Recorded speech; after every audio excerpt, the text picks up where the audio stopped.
C'est à toi du coup. Bonsoir et merci.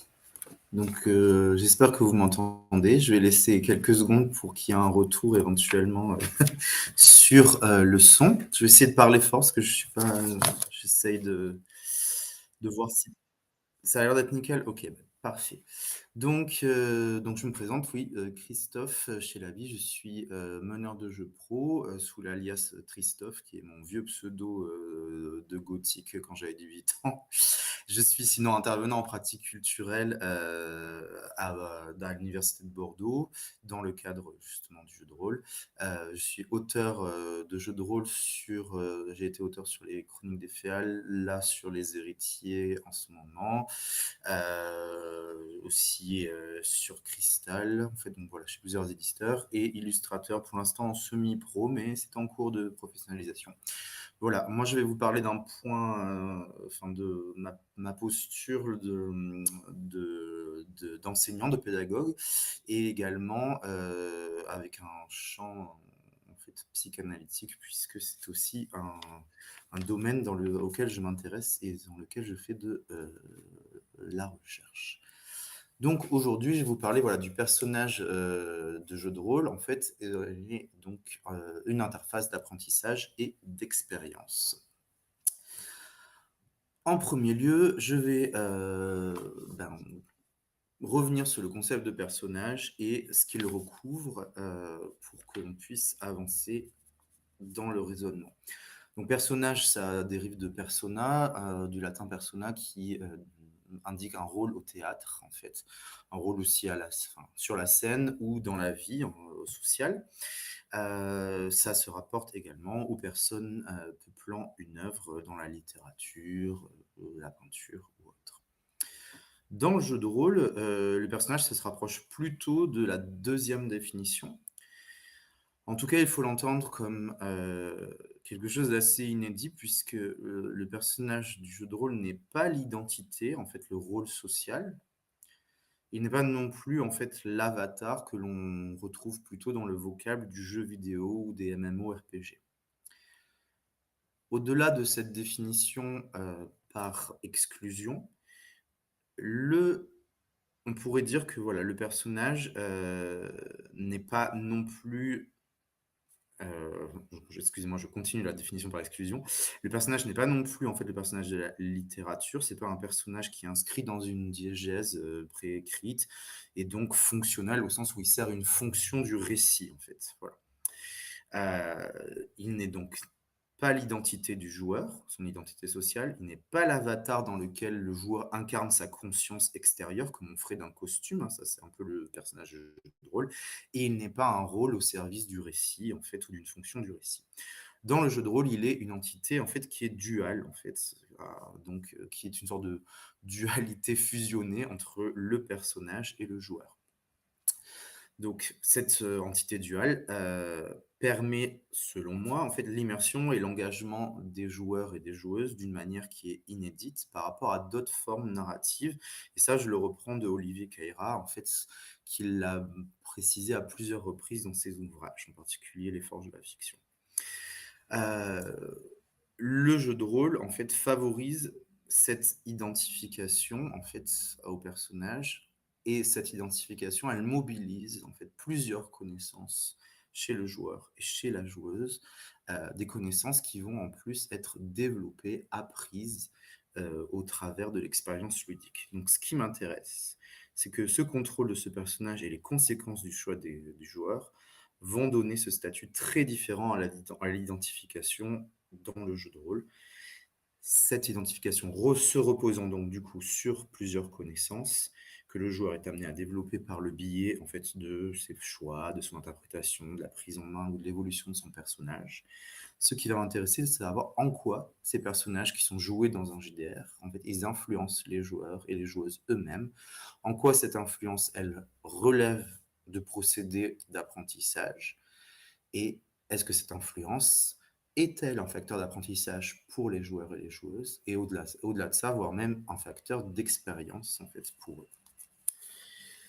Donc, sans plus tarder, mon premier angle d'approche, c'est le personnage cette interface, une interface évolutive entre le joueur, la joueuse et le contenu ludique. Une interface, pourquoi une interface? Donc une interface, c'est tout simplement, si on le définit dans une manière très simple, c'est une zone de contact et d'échange. Cette zone de contact et d'échange, elle se fait entre, d'une part, le contenu ludique, les règles, l'univers, etc., qui est appréhendé par le joueur majoritairement, pardon, au travers du personnage. Les autres biais étant, sinon le joueur qui parle au MJ, le joueur qui est lecteur, le joueur qui est, par exemple, curieux. Mais globalement, ce sont des manières déviées, en fait, en tout cas pas majoritaires, de l'appropriation du contenu ludique. Globalement, l'appropriation du contenu ludique se fait par cette interface qui est le personnage. Pour cette appréhension, le joueur et la joueuse vont mobiliser des connaissances, en fait, dans ce jeu. Ces connaissances, elles sont indexées, en fait, sur le type de qualité que le personnage possède dans le jeu. Donc, globalement, les savoirs, les savoir-faire et les savoir-être qui sont mobilisés, en fait, par le joueur dépendent de ce qui est utile, et ce qui est utile dans le jeu est défini par le contenu ludique. Donc on voit qu'il y a vraiment cette idée d'interfaçage, d'aller-retour permanent entre joueurs qui mobilisent des connaissances, des savoir-faire, savoir-être, et le contenu ludique.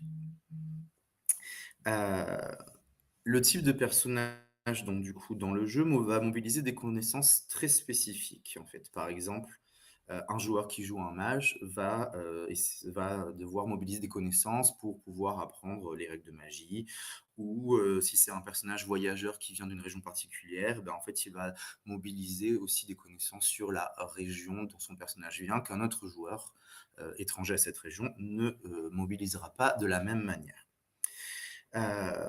Fanny Georges dit que justement, en fait, cette notion d'interface, elle peut inclure des acceptations qui dépassent donc la définition traditionnelle de personnage manipulé par le joueur, dans une tendance à effacer les limites qui séparent l'identité du joueur et l'identité du personnage. On voit bien là, en fait, qu'elle souligne quelque chose de cette entité duale, en fait, qui est ni l'un ni l'autre, mais vraiment la somme des des deux parties de cette entité duale qui est l'interface, le joueur et le personnage joueur.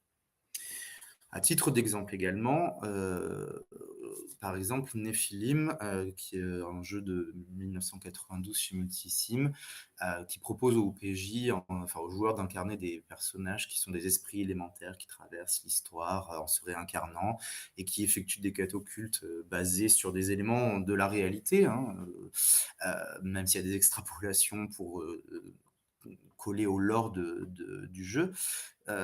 Beaucoup de joueurs qui ont fait l'expérience de Nephilim ont témoigné sur des forums, en fait, moi-même, en fait, j'en ai été un, du fait d'un développement de l'histoire, enfin, des connaissances historiques, des connaissances ésotériques chez eux, parce qu'elles deviennent nécessaires pour jouer à ce jeu, ou en tout cas, le jeu prend un sel, vraiment une teinte différente quand on possède ces connaissances. Donc, il y a vraiment une mobilisation des connaissances ésotériques et historiques pour pouvoir amplifier l'expérience de jeu et incarner de la meilleure manière possible son personnage.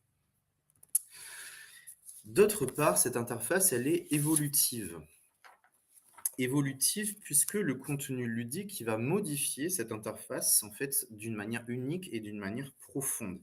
C'est très différent du level up qu'on retrouve en jeu vidéo, qui juste indique quelque chose de la gradation en puissance, mais pas de la transformation de l'avatar finalement, et encore moins du joueur, c'est-à-dire que le fait qu'un personnage prenne un niveau dans un jeu de rôle sur ordinateur ou sur console ne va pas vous changer fondamentalement. Et de même, en fait, cette évolution n'est pas celle d'une évolution, enfin, n'est pas une évolution dictée uniquement par des impératifs dramatiques ou esthétiques, qui seraient plus l'apanage de la littérature ou du cinéma, par exemple. Cette évolution, elle est plutôt dictée par l'approfondissement, en fait, de l'expérience narrative que va faire le joueur et de l'expérience ludique qu'il va faire. Ces évolutions, de l'interface, elle mène parfois à des refontes très profondes de l'interface justement, et aussi du joueur en fait derrière. C'est-à-dire que, on peut trouver des transformations radicales du personnage, qui sont donc des transformations radicales de l'interface, qui vont affecter, la manière dont le joueur appréhende le contenu ludique et va mobiliser de nouvelles connaissances. Par exemple, dans le jeu Chroniques des Féales, qui est paru chez Sans Détour en 2012, le supplément Derniers Éons introduit la possibilité de jouer et transformer son personnage en un charognard, qui est en gros un zombie dans cet univers, après la mort du dit personnage. Cet état, en fait, de transformation fait que, le joueur va mobiliser de nouvelles connaissances, c'est-à-dire savoir, en fait, dans quel état physique il est, en fait, qu'est-ce que ça implique d'être charognard au niveau du lore, des nouvelles règles, donc des nouveaux savoir-faire, en fait, comment je manipule de nouvelles données, et enfin, de nouveaux savoir-être, puisque ça va impliquer un nouveau roleplay et de nouvelles interactions avec les autres joueurs. À la différence donc du coup de la littérature, du cinéma ou des jeux vidéo, cette évolution de l'interface, elle peut se répercuter également sur, les proches, c'est-à-dire les autres joueurs, sur les événements, dans le jeu, sur la difficulté en fait du contenu ludique, et elles amènent littéralement à à une différenciation, c'est-à-dire vraiment avec ce concept qui est un peu tiré de la pédagogie, dans lequel, on va voir que, le joueur est traité vraiment de manière unique. Ce qui m'amène donc du coup à ma deuxième partie. Le personnage est donc un instrument d'expérimentation pour, le joueur. C'est ce que je vais essayer de démontrer dans cette, 2e partie. Heu Je vais partir de l'idée que voilà, le joueur expérimente via son personnage et que cette expérimentation, c'est une clé justement d'apprentissage de ces connaissances nouvelles qu'il mobilise. Anne Lamy et Isabelle Peloux, en fait, dans, L'école du colibri, elles enfin, font ce constat que je trouve intéressant. Elle précise que pour un apprentissage, il faut autant que possible débuter par l'expérience. Ensuite, la théorie viendra formaliser ce nouveau savoir. Dans le cas du JDR, d'autres intervenants qui sont intervenus, je crois, ici, en fait, San Steve et Laurent Devernay, en fait, insistent sur l'idée que le joueur va retenir par le faire. L'apprentissage, donc du coup, dans le jeu de rôle, se fait par l'action, non par l'action, excusez-moi, pas par l'action, pas par l'imitation d'un modèle, mais par l'expérimentation. Le joueur va expérimenter plusieurs possibilités, d'où vont découler, finalement, ses décisions. On est vraiment dans l'idée d'une pédagogie qui est inductive et non pas déductive. C'est-à-dire que la connaissance n'est pas, transmise en fait directement par une autorité ou un professeur. Elle est vraiment induite par la situation dans laquelle, le joueur, va se retrouver par l'intermédiaire du personnage. Hem L'autre intérêt, en fait, c'est que l'expérience du personnage par le joueur permet, en fait, de découvrir de manière expérimentale l'intérêt des démarches qu'il va faire. C'est-à-dire vraiment, heu, on se retrouve dans une situation où, le joueur va faire de manière expérimentale des essais-erreurs, en fait, vraiment, soutenir une démarche, presque, on va dire, scientifique, mais dans son aspect non pas théorique, mais pratique. Vraiment, on retrouve là le sens de expérimental dans le sens vraiment laboratoire, qui va en plus être soutenu par, par l'amusement. Heu, Vygotsky, donc du coup, Lev Vygotsky, pédagogue, en fait, il disait à ce sujet que le jeu est la principale source de développement, que ce soit sur le plan affectif, social, physique, langagier ou cognitif. Donc il y a vraiment cette idée que c'est à la fois une expérimentation dont l'amusement, dont le fait que ça soit dans un cadre ludique, vient renforcer vraiment, excusez-moi, heu, la pertinence, voilà, en termes d'apprentissage. Par exemple, de nombreux joueurs ou MJ, mais là je parle vraiment des joueurs, ont développé des connaissances en anglais, en escrime, en littérature, en dessin, j'en passe et des meilleurs, parce que leur personnage, avait ces compétences-là ou que ça leur semblait utile d'expérimenter ça, en fait, pour développer leur personnage et développer leur jeu. Par exemple, un supplément en anglais qu'il faut lire pour pouvoir mieux jouer son personnage, paf, des joueurs, en fait, qui viennent à l'anglais et Dieu sait qu'il y en a. Voi des joueurs qui font de l'escrime parce que leur personnage, en fait, leur a donné envie de faire de l'escrime, des joueurs qui vont lire des livres parce que leur personnage connaît des choses, ou des auteurs, et cetera. Des joueurs qui vont dessiner pour dessiner leur personnage et qui vont donc du coup développer des savoir-faire, des savoir-être et des savoirs parce qu'ils ont expérimenté, dans le cadre de l'amusement, leur PJ. Exemple, qui soutient ça selon moi, le jeu de rôle, Vyond qui est sorti en 2011 chez, Black Book Edition. C'est donc un jeu, sur la préhistoire qui a amené en fait, certains joueurs, en fait, en tout cas qui peut amener certains joueurs à se documenter et c'est même un conseil, que la section, de conseils donné au maître du jeu et aux joueurs dans le livre de règles, opère. Voilà, renseignez-vous sur la préhistoire pour pouvoir au mieux incarner, ce joueur. OK, au mieux ce personnage. La chose étant que ce savoir sur la préhistoire va aussi être acté et bénéficier au joueur lui-même. Le personnage est aussi donc du coup pour moi un laboratoire expérientiel pour les jeux. Donc là, on n'est pas dans la notion d'expérimentation, mais vraiment la notion d'expérience. Expérientiel voulant dire en fait qui a attrait, qui relève de l'expérience. Heu, Expérience, c'est au sens de vraiment quelque chose de traverser une épreuve. C'est de là, d'où l'étymologie, enfin, c'est en quoi l'étymologie peut nous informer sur le mot d'expérience. On voit bien aussi le rapport avec le jeu de rôle où on traverse des épreuves. La situation ludique, donc du jeu de rôle, elle se pose vraiment en fait comme un laboratoire, comme je l'ai dit, où le fait finalement d'interpréter, son PJ et de faire des choix, par son biais, de subir des épreuves, de traverser des obstacles, va permettre aux joueurs d'envisager ces nouveaux savoirs, savoir-faire et savoir-être. Dans cette perspective, alors voilà, que je trouve intéressante, ça je le prends de Armen Tapenian, pardon, qui est aussi, pédagogue, donc lui, il en parle de cette expérimentation, enfin de ce laboratoire dans une optique à la fois d'autonomie et de coopération. Puisqu'on sait très bien que dans le cadre du, jeu de rôle, chaque joueuse et chaque joueur, en fait, travaille pour un intérêt personnel, mais aussi pour le groupe. Donc il fait ses choix, il expérimente et il fait justement ces tâtonnements, ces mobilisations de nouvelles connaissances, dans une optique qui est toujours cadrée entre un aller-retour entre lui et le groupe. Cet aller-retour, c'est aussi un cadre qui permet de mobiliser justement ces savoirs. Le groupe vient soutenir, également, en fait, dans la coopération, le développement de savoir de connaissances, pardon, chez, le joueur.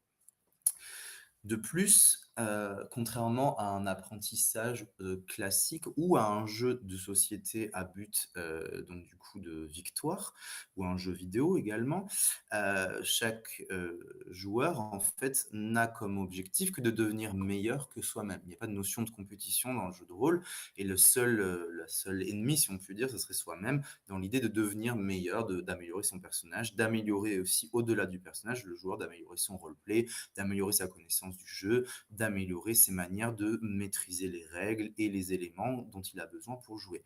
Finalement, il y a quelque chose vraiment qui est, selon moi, est en lien avec le développement de soi. En fait, j'allais dire développement personnel, mais c'est plutôt développement de soi. Heu, on repère aussi que ce laboratoire d'expérience, en fait, il va développer, une estime de soi, quelque chose, qui a trait à la reconnaissance. Donc, un chercheur, un philosophe,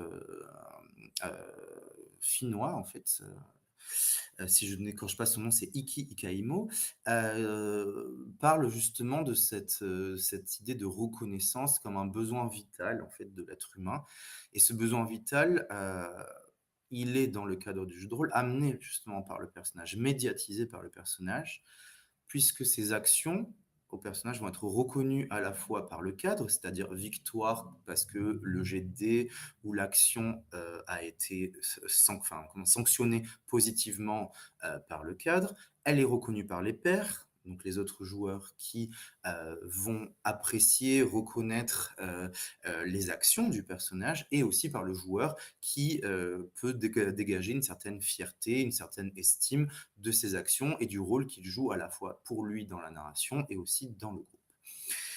Cet impact en fait, enfin tout ça, ça impacte le joueur dans, ce qu'il a dans son unicité. C'est selon moi ce qui est très spécifique au jeu de rôle, c'est-à-dire que ça va cette interface qui est donc mise en place dans ce laboratoire expérientiel, va faire retour sur le joueur en fait et le transformer en fait en tant que lui unique sujet en fait. Et ça, en fait, je pense que ça ne se retrouve pas dans le jeu vidéo, ni dans la littérature, ni dans le cinéma, en fait. Il y a vraiment quelque chose d'une transformation subjective qui arrive. Ce qui m'amène à ma troisième partie. Avant cela, excusez-moi, à titre d'exemple, je voulais vous montrer, j'ai fait une petite typologie des savoirs, savoir-faire et savoir-être qui peuvent être mobilisés parce que l'on joue un personnage. Donc dans les savoirs, il y a apprendre une langue, comme je vous l'ai dit, l'anglais, la dernière fois, on lit un supplément, apprendre les règles, en fait, spécifiques à son personnage, se documenter pour connaître mieux son personnage, faire des recherches pendant la partie, en fait, qui vont servir à son personnage, lire le livre qui a inspiré le jeu de rôle, par exemple, si c'est un jeu de rôle qui est tiré d'une œuvre. Tout ça, en fait, mobilise des savoirs. Au niveau des savoir-faire, on va retrouver la notion de calcul, maîtrise des mathématiques pour gérer le système, certains joueurs qui vont se mettre à rédiger des journaux, donc en fait avoir mobilisé les savoir-faire rédactionnels, la prise de notes également. D'autres joueurs qui vont peut-être par exemple en fait se mobiliser des savoirs informatiques s'ils font des sites ou des espaces numériques en rapport avec leur jeu de rôle ou avec leur personnage.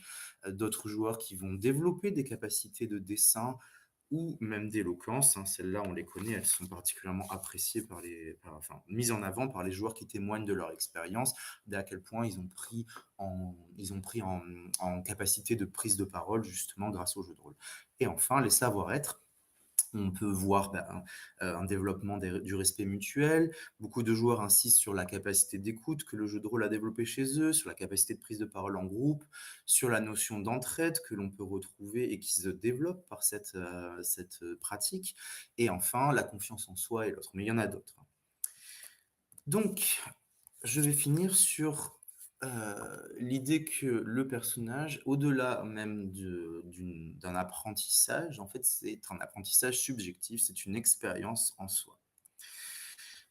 C'est donc un apprentissage expérientiel. On apprend une expérience. Il y a un lien vraiment entre expérience de vie et apprentissage quand on incarne un personnage de jeu de rôle. Philippe Mérieux, en 2014, pointait l'idée que c'est vraiment, dans le cadre d'une situation pédagogique, c'est l'élève qui détient le pouvoir. C'est son attention qui est nécessaire et son engagement, qui sont requis, son travail qui peuvent seuls le faire progresser. Et je pense qu'on peut faire un lien avec le jeu de rôle, qui va nécessiter l'engagement, en fait, dans le jeu pour justement dégager, en fait, ces apprentissages. En jeu de rôle, le personnage, il est indexé sur l'engagement des joueurs. Un personnage qui est moins dans lequel le joueur s'engage moins est souvent, en fait, moins, comment dire ça? Source d'expérience pour le joueur, en fait, à titre très simple, en fait, on s'en rappelle moins. Voilà, c'est pas un personnage qui nous a marqué. Pourquoi ce personnage nous marque? En fait, pourquoi des personnages nous marquent? C'est que dans le cadre, du jeu d'un personnage, et ça, c'est quelque chose que le jeu de rôle permet à la différence d'autres médias dont j'ai parlé avant, le personnage de jeu de rôle donne une énorme responsabilité, en fait, voilà, sur le personnage. Le personnage va, en fait, littéralement intégrer le joueur ou la joueuse qui le joue dans un processus d'expérience et d'apprentissage dans lequel le joueur, il est l'acteur de cet apprentissage et pas juste passif devant un savoir qui lui est délivré. En fait, tous les savoirs, savoir-faire et savoir-être dont je vous ai parlé avant, le joueur, il devient littéralement l'acteur, en fait, de cet apprentissage parce qu'il joue son personnage. D'ailleurs, en fait, la proximité a souvent été faite entre être acteur et être PJ, en fait. Philippe Mérieux parle à ce titre de la notion de capabilité qui, selon lui, est la capacité de construire la capacité de chaque individu et chaque, apprenant de construire la vie qui lui semble bonne. Et on retrouve je pense qu'on peut également faire un pont avec ce qui est vécu au travers d'un personnage, c'est-à-dire que, on pourrait dire que chaque joueur, au travers de son personnage, investit sa capacité de construire la vie qui lui semble bonne au travers des choix qu'il fait au travers de ce personnage.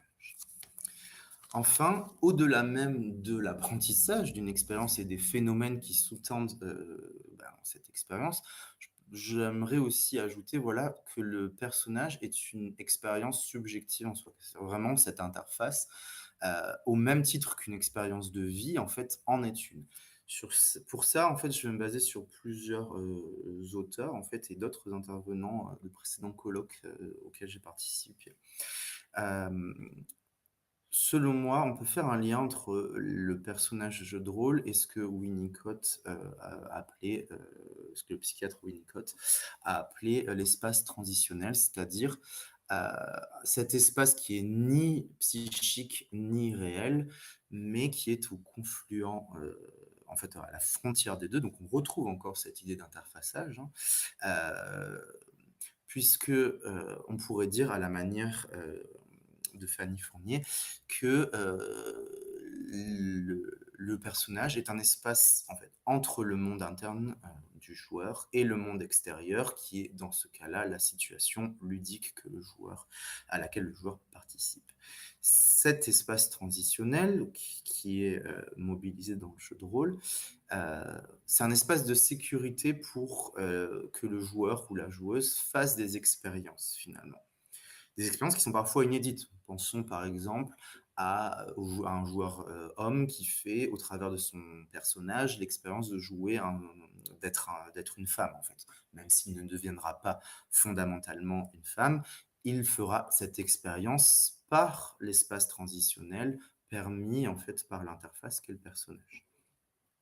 Le jeu de rôle, en fait, s'appuie donc du coup sur ce cadre, on pourrait dire s'appuie sur ce cadre théorique qui est, l'espace transitionnel, sans le nommer, puisqu'il crée, un espace à l'intérieur duquel le joueur ou la joueuse, pardon, peut découvrir quelque chose de lui-même. C'est aussi, Fanny Fournier qui le dit, heu je trouve qu'il y a vraiment quelque chose, que l'on peut retenir à cet endroit-là, qui est vraiment l'idée que on va découvrir quelque chose qui peut-être était latent, peut-être même inconnu, ou peut-être, on va dire tout simplement nouveau, en fait, sur soi-même, quand on, joue un personnage de jeu de rôle.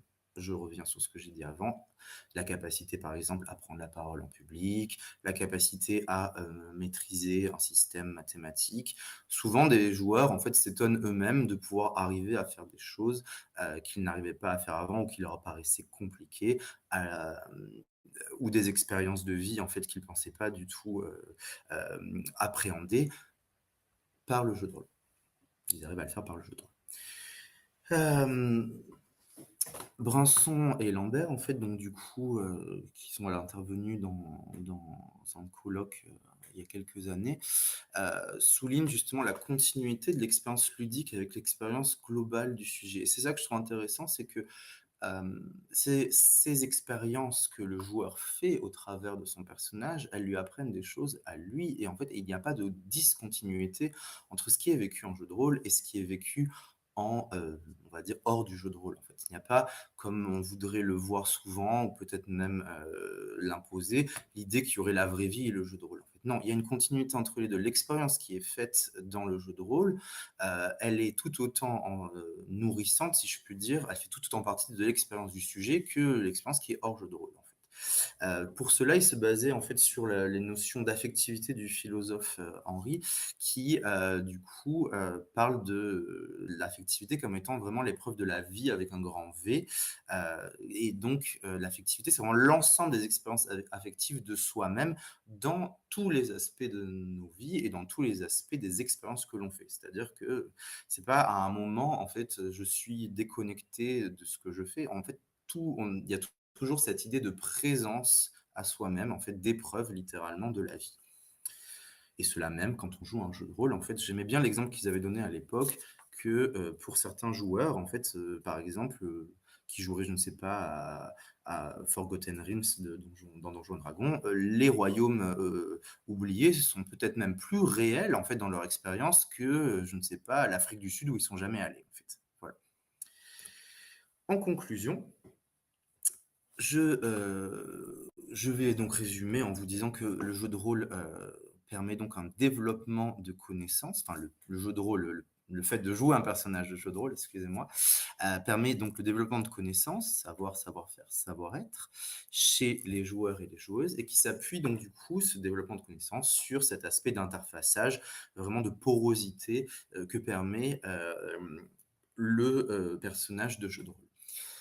C'est un système, cet interfaçage présent dans le jeu de rôle, qui accorde vraiment, excusez-moi, le joueur, la joueuse au contenu ludique. Il y a vraiment cette idée que c'est ça qui fait pont, en fait. Ça fait exister, en fait, l'expérimentation. C'est vraiment l'outil par lequel on va faire des expérimentations et des expériences plus tard, enfin, en parallèle. Cette situation, elle est unique au jeu de rôle. Elle permet donc aux participants, aux joueurs et à la joueuse d'apprendre par la simple participation et l'engagement dans l'interface ludique. C'est-à-dire qu'il n'y a vraiment pas besoin d'autre chose pour l'apprentissage. C'est déjà le fait de jouer son personnage, c'est déjà en fait quelque chose qui relève de l'apprentissage. En fait. Ça, c'est aussi ce que Brougère souligne, c'est-à-dire que l'engagement et la participation sont les prérequis en fait de n'importe quelle situation d'apprentissage. Peut-être même plus que les questions des savoirs qui y sont transmis et de l'idée de, on va dire, connaissance avec un grand C majuscule. Euh, Jouer son personnage, un personnage de jeu de rôle, en fait, devient donc à ce titre une expérience de sa propre subjectivité, en fait, de soi-même, en fait, qui d'ailleurs me semble être portée par le pronom que l'on utilise en roleplay, en fait, ou quand on dit je, justement. On voit bien que là, il y a quelque chose de la porosité qui se joue et que du fait qu'on engage sa propre subjectivité dans le personnage que l'on joue. Ce jeu, en fait, il est, selon Clotilde Le Guil, et je conclurai sur ça, la condition à partir de laquelle, en fait, peut se réinventer la subjectivité. Et donc, dire je en jeu de rôle, c'est selon moi faire une expérience de réinvention de sa propre subjectivité. Merci à vous. J'ai fini. Euh, N'hésitez pas si vous avez des questions. Et si vous voulez me retrouver sur les réseaux, je vous laisse cette page. N'hésitez pas. Merci à vous de m'avoir écouté. Eh ben, merci beaucoup Christophe pour ta présentation. Écoute, c'était vraiment super intéressant. Tu as été exploré comme ça plein de champs disciplinaires aussi pour explorer cette question-là. J'ai trouvé ça vraiment super intéressant. Euh, alors, moi j'ai noté plusieurs questions que je te poserai après. Je vais déjà reprendre celles qui ont été posées dans le chat et j'invite les personnes qui sont là à poser les questions que vous avez à poser à Christophe. On a un peu de temps là pour les évoquer, donc c'est cool. Je reprends déjà la question de Nicolas qui te demande est-ce que les connaissances sont des freins à la créativité et à l'expression de la subjectivité des joueurs, ou plutôt un moteur selon toi? Alors selon moi, ce serait plutôt un moteur, c'est-à-dire que justement, on va les réinvestir en fait dans la manière dont on va jouer le personnage en fait. Justement, c'est pas un frein, c'est au contraire. Il me semble que c'est. Après, il faut voir de quelle connaissance on parle, en fait. Parce que s'il s'agit, par exemple, je sais pas, d'une connaissance absolue du lore, peut-être que c'est pas une nécessité, en fait, pour jouer son personnage, de connaître tous les tenants et les aboutissants du jeu. Mais si on entend connaissance, on va dire, dans un champ plus, par exemple, je ne sais pas, connaître voilà, les règles de magie, comme j'ai dit, parce que mon personnage est magicien, ou connaître les éléments d'un royaume dont mon personnage vient. Non, là, c'est moteur, justement, me semble-t-il, de l'apprentissage, en fait, enfin, le moteur de l'expérience ludique. Voilà. Ouais, J'espère que je réponds à la question. bah, Nicolas, tu nous diras si ça joue pour toi. Moi, du coup, ça me fait embrayer sur une question. Alors maintenant, j'ai perdu le lien que je faisais, mais ça m'a fait penser à la question du moteur, etc. À un moment donné, donc en fait, on parle, comment dire? il y a un peu cette idée que l'expérience à l'intérieur du jeu, on va dire, sert aussi la subjectivité. Et à beaucoup de moments, j'ai eu l'impression qu'en fait, c'était plutôt ce qui se passe à l'intérieur du jeu produit l'envie d'apprendre à l'extérieur. C'est-à-dire, ça Ouais, produit l'envie de développer, par exemple, un site internet, ça produit absolument. l'envie de se renseigner sur l'escrime, etc. Et donc, où là, en fait, il y a un peu l'idée, peut-être qu'on entend un peu moins, que, en fait, c'est un vecteur de motivation, le jeu de rôle. Est-ce que tu Oui, l'envisages oui. comme ça ou pas? Vecteur de motivation, mais même déjà, je pense qu'il y a déjà une expérience, d'apprentissage déjà qui est faite quand on joue un personnage. Je pense par exemple, voilà, je prends l'escrime, je connais des gens qui se sont mis à l'escrime parce qu'ils ont ou en tout cas, ils s'y sont intéressés, peut-être pas juste mis, parce qu'ils ont joué à un jeu de KPDP en fait et que le vocable de l'escrime y était pris, c'est-à-dire les postures, le fait d'être, en quarte, en sixte ou, voilà. Et donc du coup, déjà rien que dans le fait d'avoir joué, ils étaient déjà en train de s'interroger, de Mhm. mobiliser en fait la curiosité et peut-être même de faire des recherches sur ce que voulait dire ce vocable et à quoi faisait référence la situation de jeu. Donc oui, je suis assez d'accord avec ce que tu dis, c'est-à-dire que c'est ce qui se passe en jeu qui va motiver le joueur. Mais pour revenir, on va dire, à ce que j'essayais de démontrer, c'est que cette motivation, elle est quand même comment dire ça, soutenu par le fait qu'ils ont joué un personnage. C'est vraiment le personnage qui est en fait vraiment ce qui permet de se connecter, hein, cette interface avec le contenu ludique qui, lui, par rétroaction, va venir déclencher de la motivation chez le joueur. Voilà. C'est-à-dire que pour moi, c'est vraiment une prise, le personnage. Ouais, On se connecte. Voilà, c'est pour ça que je parlais d'interface. On se connecte à quelque ouais. chose. On pense qu'en fait, enfin, moi, beaucoup, je pense, ou la première lecture, c'est de se dire, ah, ben, en fait, c'est moi qui me connecte à un univers, comme on se connecterait à un jeu vidéo. Et il n'y a pas d'effet rétroactif. Mhm. Mais non, une interface, elle marche dans les deux sens. Et l'effet rétroactif, tu l'as pointé là, c'est par exemple le retour sur la Ouais, motivation. Voilà. ouais. Bon, du coup, ça ouvre tout un champ de questions aussi que je me posais et qui me sont venues en t'écoutant. Moi, mon grand truc, c'est de m'intéresser aux ingrédients, de comment ça fonctionne à l'intérieur, en fait, et qu'est-ce qui fait que ça marche. Alors, du coup, une de mes questions, elle me vient notamment de ta référence au modèle de la capacité que tu Mhm. évoques chez Mérieux. C'est Et ça. moi, c'est vrai que je l'avais entendu plutôt développé chez Amartya Sen, qui met l'accent sur l'interaction entre d'une part les dispositions du sujet, de la personne, Mhm. ce qu'elle porte, de possibilités, et en même temps ce qu'il y a dans l'environnement euh, comme ressource qui va lui permettre d'exprimer un certain nombre de possibilités aussi. Et je me demandais Mhm. si à ce titre-là, tu avais déjà identifié ce qu'il y a à l'intérieur du jeu de rôle en fait. Ce qu'il y a à l'intérieur du jeu de rôle qui fait qu'on le mobilise, qui fait qu'on y trouve quelque chose et que du coup, ça génère tout ça, tous ces effets de transformation. Voilà, ces effets de transformation que peut-être on ferait pas ailleurs, dans le jeu vidéo par exemple, tu l'as dit comme ça à Mhm. un moment donné. Alors, j'ai pas forcément identifié ça, parce que j'ai beaucoup étudié aussi le jeu de rôle sous un angle de situation pédagogique, c'est-à-dire de voir. Alors, je pourrais donner des éléments qui sont effectivement que on retrouve beaucoup de choses qui sont des éléments de situation pédagogique, je trouve, dans la situation ludique de jeu de rôle, et que donc en jouant sur ces paramètres, effectivement, on va pouvoir avoir ces effets de transformation dont tu parles. Par exemple, la manière dont le MJ peut, dans une situation où il y a un MJ, peut prendre le rôle d'un enseignant avec les paramètres qui vont avec, comment le contenu ludique lui-même en fait est paramétré pour développer justement, là je vous parlais tout à l'heure de Wurm où on dit littéralement renseignez-vous, enfin voilà, ou enfin comment la situation carrément relationnelle va elle aussi en fait produire des effets transformatifs. J'ai pas forcément une liste d'ingrédients, en Ouais. fait pour moi c'est plus des curseurs sur lesquels on va plus ou moins jouer pour mettre l'accent sur tel ou tel aspect de l'apprentissage et de l'expérience. Je pourrais à l'occasion proposer une liste. En fait, je l'ai déjà fait, donc à Ah, titre plus personnel, je pourrais t'en faire part. En fait, moi, ce qui m'intéressait dans la notion de capacité, c'était vraiment cette idée de je suis au centre de l'expérience de choix en fait. C'est-à-dire vraiment je choisis ce qui est bon pour moi et ça on ne me l'enlève pas en fait. On met même d'ailleurs on met même en avant ça dans le jeu de rôle en fait. Voilà. C'était plus ça qui m'intéressait là quand je le citais en ouais. fait. Voilà. Je citais Mérieux. Je sais pas si Bon. ça répond à ta Non, question. si, complètement.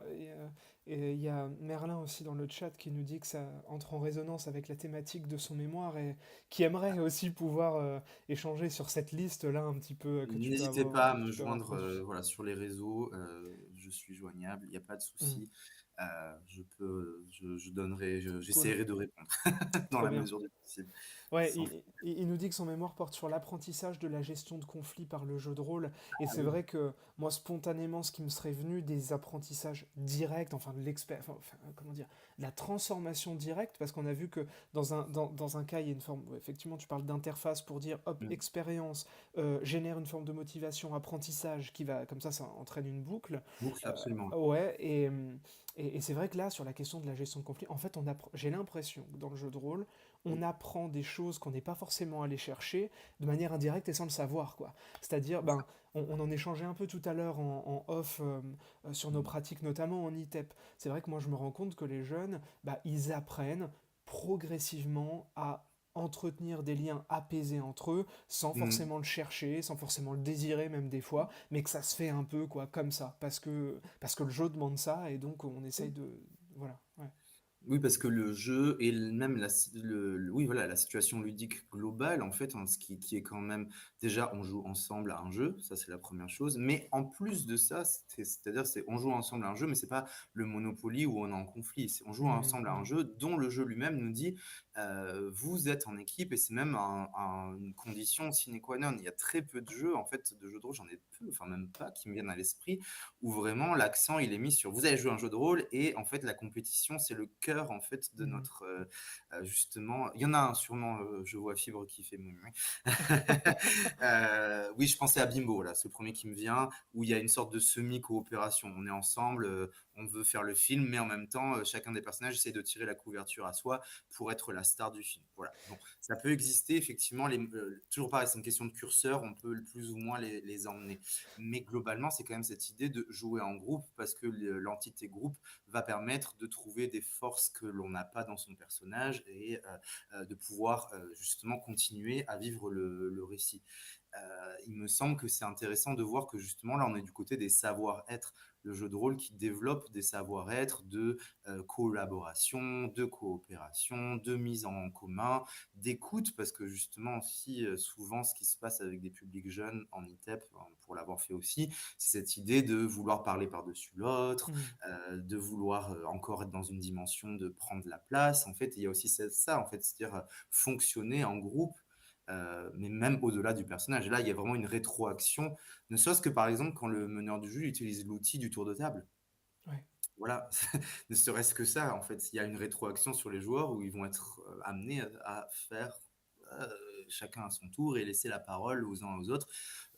Quand il y a des plans qui sont mis en place, parce qu'il faut faire un plan pour s'infiltrer dans un donjon, bah, les joueurs vont du coup essayer aussi de collaborer pour pouvoir écouter les idées des uns et des autres. À plus ou moins de succès, naturellement, mais il y a quand même cette rétroaction. Ah, on est dans une situation donnée qui nécessite notre collaboration dans le jeu, et nous, en tant que joueurs, on se met à collaborer pour pouvoir arriver à vaincre cette situation ou à passer cette situation.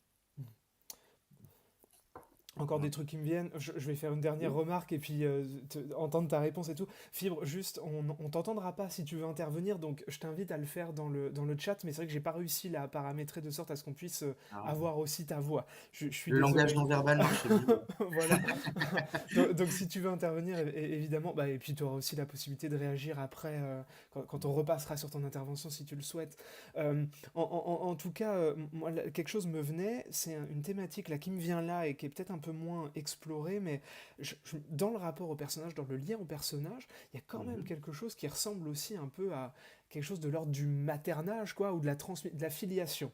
Dans le sens où, et là je prends l'exemple de l'escrime, où on est un peu dans ce truc de, après coup, on a senti peut-être le manque ou l'intérêt ou la curiosité pour un sujet, on l'apprend pour le réinjecter ensuite dans le jeu et bah, finalement dans le champ de connaissances du personnage. Enfin voilà, j'ai l'impression qu'il y a un peu un truc de l'ordre aussi Oui. d'auto-filiation, d'auto-transmission comme ça un peu qui peut jouer aussi Enfin voilà, c'est une thématique qui me venait Quand tu comme en ça. parles, ça me fait penser au concept qui je crois est très, forgien au sens de voilà, du forum, The Forge, de bleeding en fait. Voilà, il y Oui, a oui, cette oui. idée de voilà, c'est ça aussi qui parlait de porosité. Cette porosité, c'est le bleeding en fait. C'est Oui. quand voilà, on dit: «Le personnage, il bleed sur moi» ou «Je bleed sur le personnage». Mm. Bah, c'est un peu ça. Ah, mon personnage était screamer et puis d'un seul coup, on se retrouve à être, motivé, intéressé par l'escrime alors que peut-être avant, c'était un intérêt latent. Mais le fait de l'avoir expérimenté, on va dire fictionnellement, ou en tout cas dans l'espace de jeu de rôle, va en fait avoir cette rétroaction de ah, j'ai envie de maintenant, genre comme il y a eu une sorte de prise de confiance, comme j'aime bien l'idée de maternage parce que dans le maternage il y a aussi cette notion peut-être de care, de oui, Oui, tu peux le exactement. faire dans un environnement sécurisé. On revient aussi sur l'espace transitionnel de Winnicott. Ah, en fait, ça va, j'arrive à gérer l'escrime quand je la joue avec mon personnage, et en fait, je vois bien que genre je m'éclate. Donc, du coup, par rétroaction, ça va commencer à naître chez moi pour pouvoir le faire à l'extérieur, par exemple. En fait, voilà. Ouais, Euh, ouais. il y a quelque chose de cet ordre-là, peut-être. Je sais pas si Ouais, c'était ouais. ça que tu pointais, en fait. Ouais, ouais, non, mais si, effectivement, c'est tout cet espace-là, ouais, qui est, bah, Pour moi, que je c'est trouve vraiment la mise intéressant. en avant de l'espace transitionnel, là, vraiment. Ouais. Genre, en plus, maternage, ça va vraiment chercher de ce côté-là chez Mm. Winnicott, c'est-à-dire cette idée que l'espace transitionnel, on peut aussi le voir comme objet transitionnel, Ouais, c'est-à-dire cet objet doudou exactement. qui n'est pas maman, mais qui est un peu maman quand même, et qui nous permet de, ok, de s'éloigner en fait de la zone de sécurité, Ouais, ouais. tout en ayant quelque chose de confortable et de rappelant pour aller expérimenter dans le monde, en fait, justement. C'est Ouais, c'est là où ça ouvre effectivement à ce champ-là dans le rapport au personnage, alors que souvent on peut avoir tendance à le prendre, cette capacité de rêverie, cette fonction maternelle, etc., plutôt dans le rapport entre l'animateur et le joueur, enfin dans les contextes thérapeutiques et cliniques, j'entends. Et là, c'est vrai oui, que ça actualise aussi ça, plutôt au niveau du rapport personnage-joueur, en oui. fait, donc dans son Pour moi, rapport à le lui-même. personnage, il peut avoir cet effet de care, d'englobement, en Mhm, fait, que mhm, l'objet transitionnel ou espace transitionnel opère. C'est-à-dire vraiment, c'est le personnage, je suis en sécurité quand je le joue. En fait, c'est quand même un costume, si je puis dire, si on reprend cette idée de costume que je connais, dans lequel, avec le temps, j'ai mes habitudes. mhm, Et en fait, je peux me permettre des choses peut-être que je ne me permettrais pas, ou voilà, beaucoup de joueurs disent ça, en fait, genre que mhm, justement, c'est quelque chose qui leur permet d'aller un peu plus loin que leurs audaces habituelles, en fait, mhm, finalement. mhm. Ouais. Bon, Bon, ok, je propose qu'on s'arrête là, si ça te va. merci. Ça, Et bon, merci à tous les gens du chat et voilà, qui ont suivi. eh ben, merci à toi en tout cas d'avoir accepté de venir parler Non, avec ici. plaisir, et C'était. je réponds d'ores et déjà à ce que tu disais en début. Je reviendrai avec grand plaisir. Ah bah super, Voilà. trop bien. Bon. Eh ben écoute, alors du coup, je Cool. vais proposer qu'on fasse une petite pause et qu'on se retrouve d'ici 10-15 minutes, allez, 20h, 20h05, donc avec la deuxième intervention, 21h. 21h05, pardon, effectivement, qui sera celle, Remonte dans le temps. voilà, qui sera celle de Fibre du coup. Alors, à tout à l'heure tout le monde et merci d'avoir été là.